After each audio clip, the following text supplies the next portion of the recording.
Que ora foi lido para a igreja e para todos nós sabemos, como igreja do Senhor, que esse texto fala da pessoa do apóstolo Paulo, juntamente com Silas, que fora levado pelo Espírito Santo de Deus e fizeram a sua segunda viagem missionária. E diz a Bíblia Sagrada que o apóstolo Paulo, ele foi impedido pelo Espírito Santo de ir até a Bitínia, onde ele intentava chegar para pregar o Evangelho. Novamente o Espírito do Senhor também o impediu quando ele tentou ir para a Ásia e deslocou o apóstolo Paulo para a Europa, para a Macedônia. Todos nós conhecemos esta passagem na qual o Espírito do Senhor pediu a ele que atravessasse a Macedônia e ajudasse aos macedônios. E diz a Bíblia Sagrada que, atendendo à voz do Espírito Santo de Deus, preste bem atenção, missionário, tem horas que Deus manda você ir, tem horas que Deus manda você parar, tem horas que Deus manda você recompor a trajetória, tem horas que Deus manda você ir para outro lado. O que isso implica, pastor? Sensibilidade. Nós precisamos ter sensibilidade para ouvir a voz do Espírito de Deus. Jesus, quando incentivou a igreja, ele disse: quem tem ouvido, ouça o que o Espírito de Deus diz à igreja. Sensibilidade para ouvir. Nenhum missionário fará a obra de Deus com êxito se ele não tiver sensibilidade para ouvir o que o Espírito de Deus tem a direcioná-lo. Nós, como igreja do Senhor, precisamos de sensibilidade para sermos dirigidos para fazer a obra de Deus. Paulo, atendendo à vontade do Espírito Santo de Deus, não tinha como não dar errado. Só dar errado quando nós queremos fazer a nossa própria vontade. Mas quando nós queremos fazer a vontade do Espírito Santo de Deus, não dá errado, porque Deus nos levará para o lugar certo, para a obra certa. Deus sempre tem um lugar certo para o missionário certo. Louvado seja o nome do Senhor. Paulo, chegar naquele lugar, ele começa a orar, porque essa é a primeira ação que todo homem de Deus, toda mulher de Deus, como missionário da obra de Deus, tem que fazer, é buscar a direção de Deus através da oração. Procurando lugar para orar, o Espírito do Senhor começa a o incomodar, com uma jovem que começa a tentar adivinhar o que aqueles dois missionários estavam fazendo na Macedônia. Paulo, conhecendo aquele espírito de adivinhação, repreende aquele espírito no nome de Jesus, e por causa desse episódio, Paulo vai parar na cadeia pública de Filipos. Diz a Bíblia Sagrada que à meia-noite, ou perto da meia-noite, Paulo e Silas estavam presos naquela prisão, e os outros carcereiros estavam também preso com ele, e diz a Bíblia que eles oravam e louvavam a Deus. Missionário, atente para isto. O louvor e a oração são as duas bases para que o cristão possa se firmar na obra missionária. Quando a coisa ficar difícil, que você não está entendendo, louve, ore e louve, porque Deus vai agir em favor da sua vida. Enquanto Silas e Paulo estavam orando e louvando a Deus naquele cárcere, e os outros presos escutando, a mão de Deus começou a se mover. A mão de Deus se estendeu sobre aquele cárcere. A mão de Deus tocou naquela prisão, e tudo aquilo que estava aprisionado, fechado, acorrentado, começou a se abrir. Porque quando um homem de Deus começa a orar, quando uma mulher de Deus começa a orar e louvar, as cadeias se abrem. Aleluia, as portas se abrem. Lembro da igreja que estava orando enquanto Pedro estava sendo guardado na prisão em Atos capítulo 12. A Bíblia diz que enquanto Pedro estava guardado na prisão e a igreja estava orando de forma contínua, o Senhor enviou o seu anjo para libertar a Pedro naquela prisão. Enquanto a igreja estiver orando, enquanto a igreja estiver louvando, Deus estará libertando muitos Pedros da prisão. A Bíblia nos diz aqui, amado, que enquanto eles oravam e louvavam a Deus, o Senhor fez com que o cárcere se abrisse. O Senhor fez com que a prisão, aleluia, ficasse aberta, se quebrasse. A Bíblia diz que os presos que estavam ali, eles não foram embora.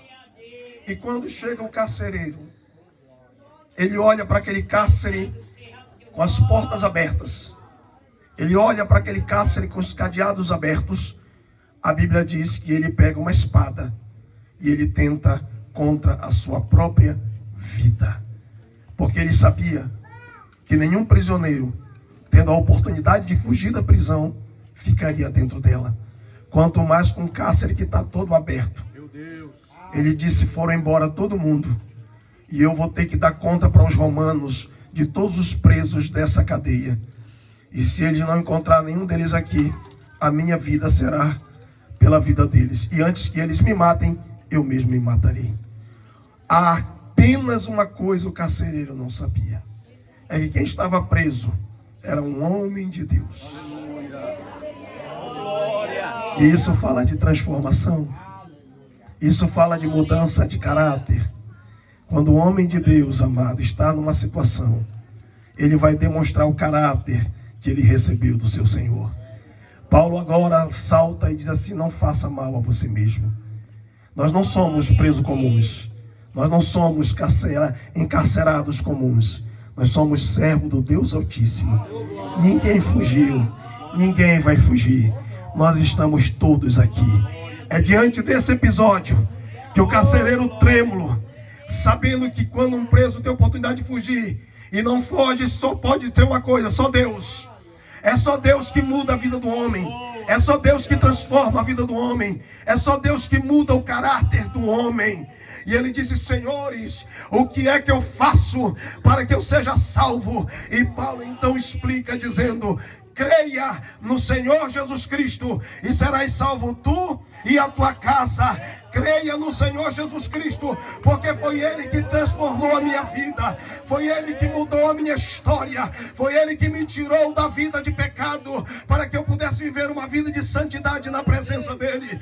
Foi Ele que transformou a minha alma. Querido, esse Deus é o Deus da transformação. É o Deus que muda a nossa vida para sempre. É o Deus que nos transforma de dentro para fora. E quando o carcereiro percebe isso, e a única exigência do apóstolo foi: creia nele. Porque se tu creres, tu verás a glória de Deus. Se tu creres, tu serás transformado. Se tu creres, nessa noite a tua vida muda e muda para sempre. Se tu creres, Deus mudará toda a tua trajetória. Se até o dia de hoje a tua vida não mudou, creia no Senhor Jesus Cristo, porque Ele mudará a tua história para sempre. Meus amados, tudo que o carcereiro precisava era crer em Jesus. Mas quem é Jesus? Quem é Jesus para que eu creia nele? Essa pergunta foi feita pelo cego de nascença em João 9. Depois que Jesus encontra ele, quando ele é expulso da sinagoga, a Bíblia diz que Jesus olhou para ele e disse assim: tu crês no Filho de Deus? E ele disse: quem é ele para que nele eu creia, Senhor? E Jesus disse: tu já viste, e é este que está falando contigo agora. Só que esse que está falando com esse cego de nascença foi aquele que deu a vista para ele. Foi aquele que o próprio cego, antes de conhecer Jesus, pregou para os sacerdotes do templo, dizendo para ele, para todos aqueles que estavam dentro da igreja: é uma maravilha encontrar um homem como esse, porque nunca se ouviu falar que um cego de nascença pudesse ser curado. E este homem tocou-me e eu fiquei curado. E ele começou a pregar para isso. Por isso que ele foi expulso da igreja. Por isso que aqueles homens expulsaram ele. Porque ele estava pregando para eles mesmo sem conhecer Jesus. E se esse cego de nascença já estava pregando mesmo sem conhecer Jesus, imagine depois que Jesus falou: é esse que está falando contigo. Sou eu, tu já falou com ele, é ele que está falando contigo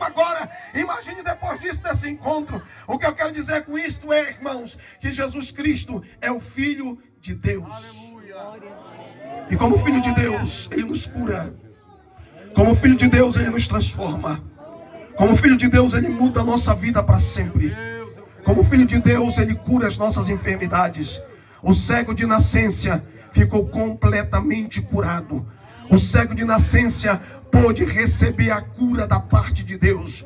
Jesus é o Deus que nos cura. Jesus é o Deus que nos livra das enfermidades desta vida. E Jesus pode te curar nessa noite aqui. E Jesus pode curar a tua alma. Sabe por quê? Porque Jesus é o Filho de Deus. Creia no Senhor Jesus Cristo, porque Jesus é o Filho de Deus e Ele pode curar a sua ferida. Diante de Marta, no capítulo 11 de João, a Bíblia diz que Marta chegou com Jesus e disse: Senhor, aleluia, se tu estivesses aqui, o meu irmão não teria morrido.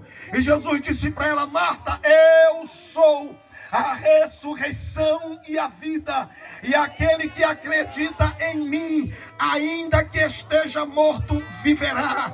Crês tu nisso? Aleluia. Ela disse: eu creio, Senhor. Jesus está se apresentando para Marta como a vida. Ei, querido, sabe por que você tem que crer em Jesus? Porque Ele é o único que pode te ressuscitar. Ele é o único que pode te dar vida e vida com abundância. Ele é o único que pode te tirar da morte eterna. Ele é o único que pode te arrancar do sepulcro, porque Lázaro estava morto há 4 dias, mas quem é amigo de Jesus não pode ficar dentro da sepultura. Quem é amigo de Jesus não fica dentro do cemitério para sempre. Jesus vai falar e nos arrancar de lá. Aqueles que já morreram em Cristo um dia ouvirão a voz do Senhor como de trombeta no céu e ressuscitarão primeiro, como já foi falado aqui, e nós os vivos seremos transformados.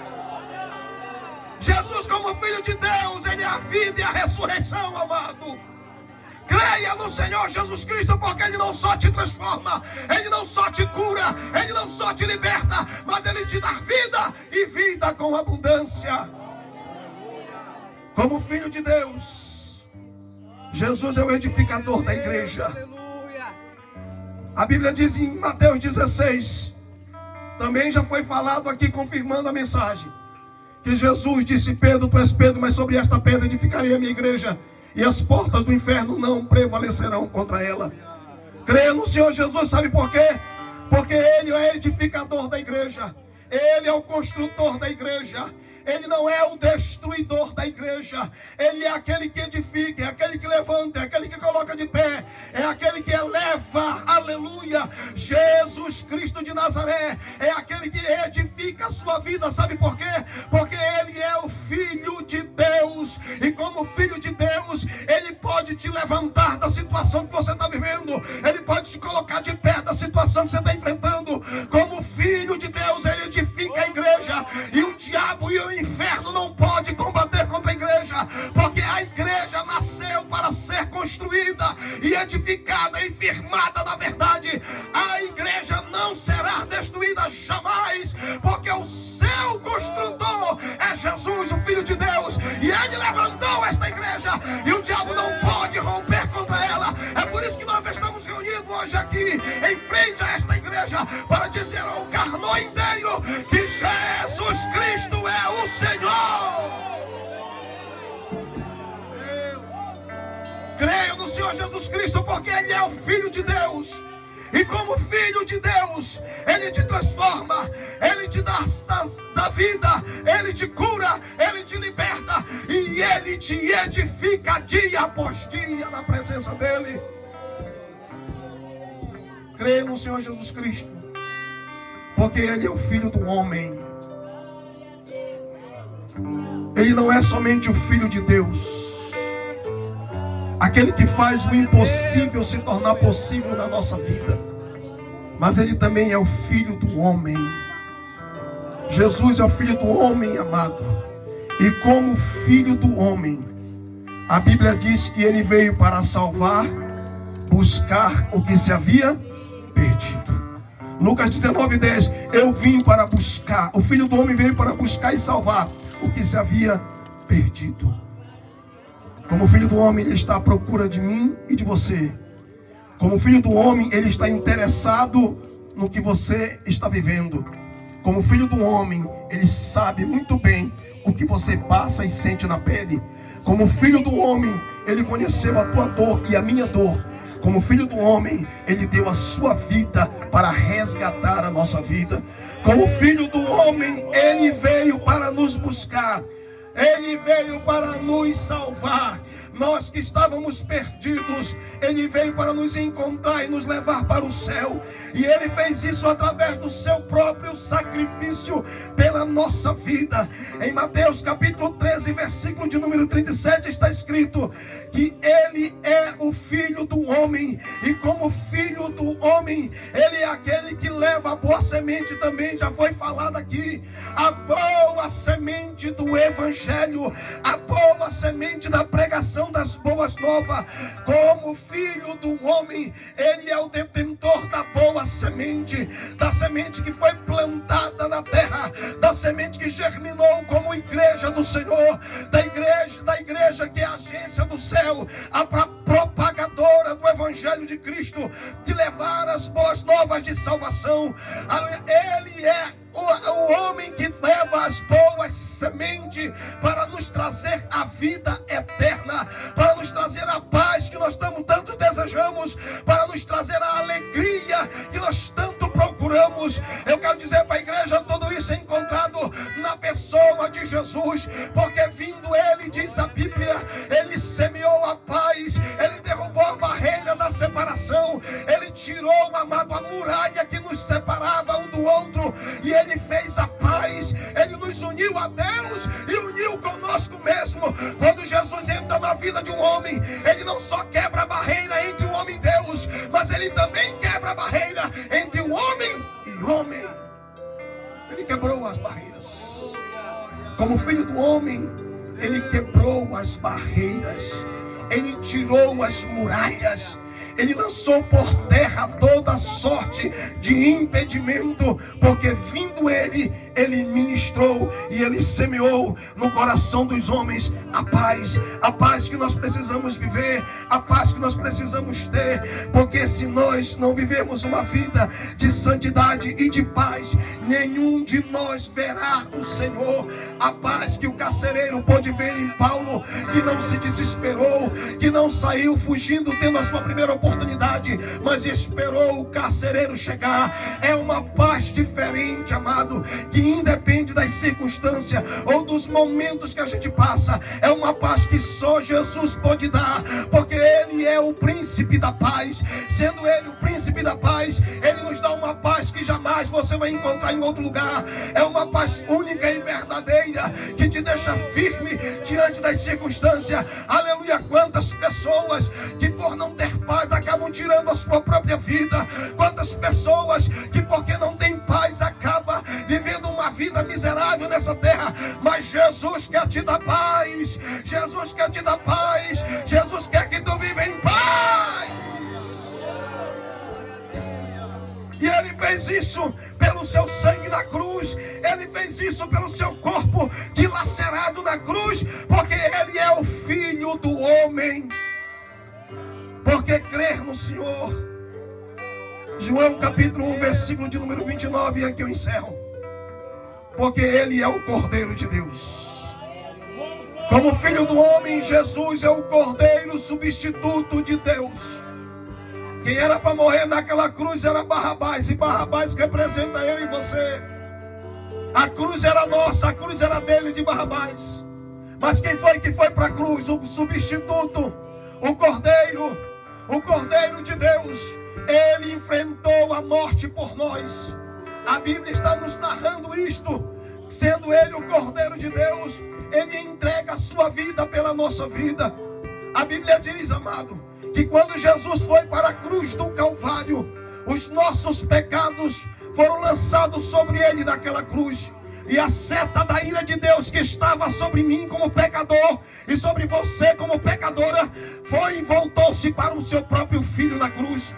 A ira de Deus, a ira contra o pecado, porque o pecado, meus amados irmãos, ele produz a morte. Aleluia. A ira de Deus é contra o pecado. Enquanto os nossos pecados foram e ficaram sobre Jesus, eu quero te dizer que a ira de Deus se destinou a Ele. O que era para acontecer comigo, o que era para acontecer com você, aconteceu com Ele. Sabe por quê? Porque Ele era o Filho do homem. E como Filho do homem, Ele era o Cordeiro de Deus que nos substituiu na cruz. Oh, meu querido e amado irmão, nessa noite dê glória a Deus. Porque era eu e você que era para estar morto. Era eu e você que era para viver perdido eternamente. Mas Ele mudou este quadro por nós naquela cruz. Ele foi para aquela cruz para mudar a nossa história.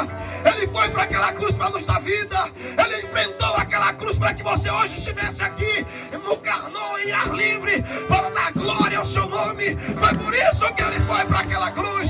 Ele foi para aquela cruz para você, missionário, ter força para pregar o Evangelho.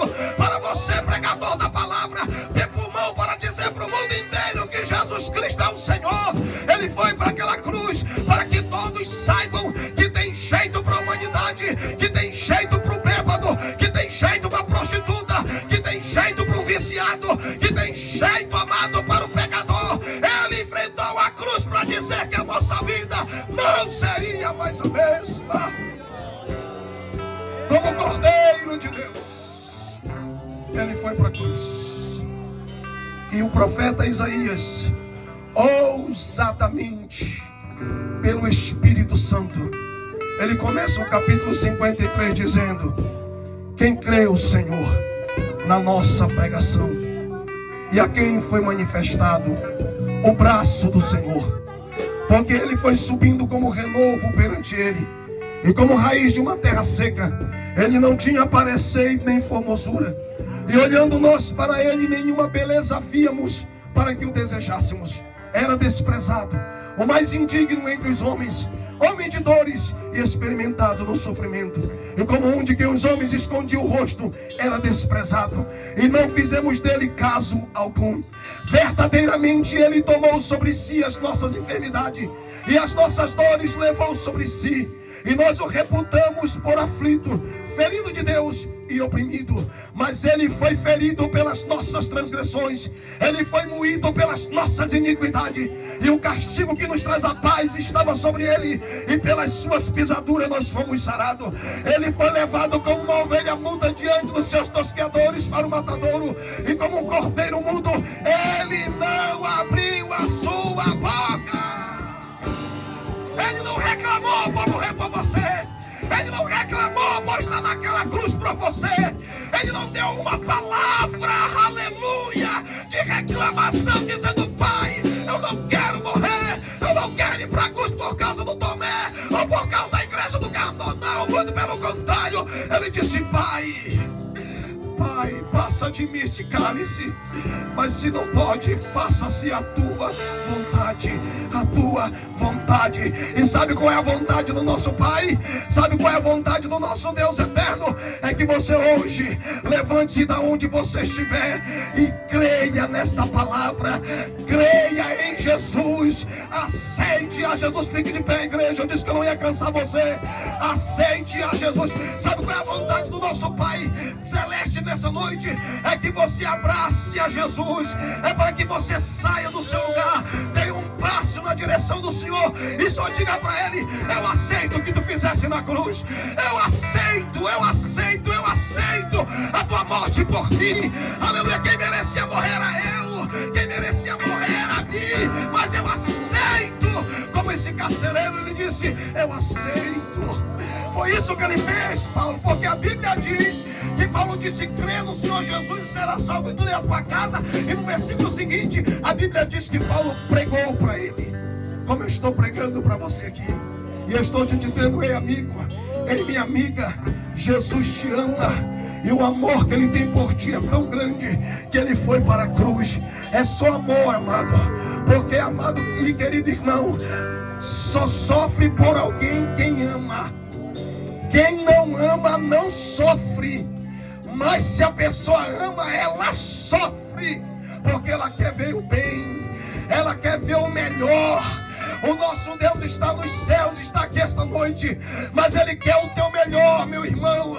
Aonde você estiver, eu quero te convidar a sair do seu lugar, a aceitar a Jesus, a aceitar esta palavra de fé, a crer no nome de Jesus, porque Ele é Filho de Deus, mas Ele é Filho do homem. Como Filho de Deus, amado, Ele te cura, Ele te liberta, Ele te sara, Ele te salva, Ele te restaura. Mas como Filho do homem, Ele substituiu você.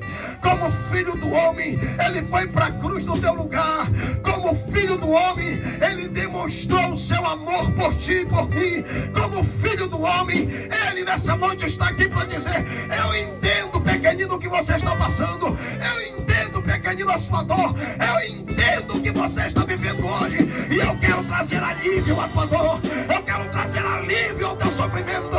A Bíblia diz: vinde a mim, disse Jesus. Vinde a mim, vós que estás cansado. Está vindo a primeira pessoa. Dá glória a Deus, igreja. Vinde a mim, que estás cansado, oprimido, e eu vos aliviarei. Eu vos aliviarei. Jesus quer te aliviar. Jesus quer tirar o teu fardo. Jesus já levou o teu fardo naquela cruz.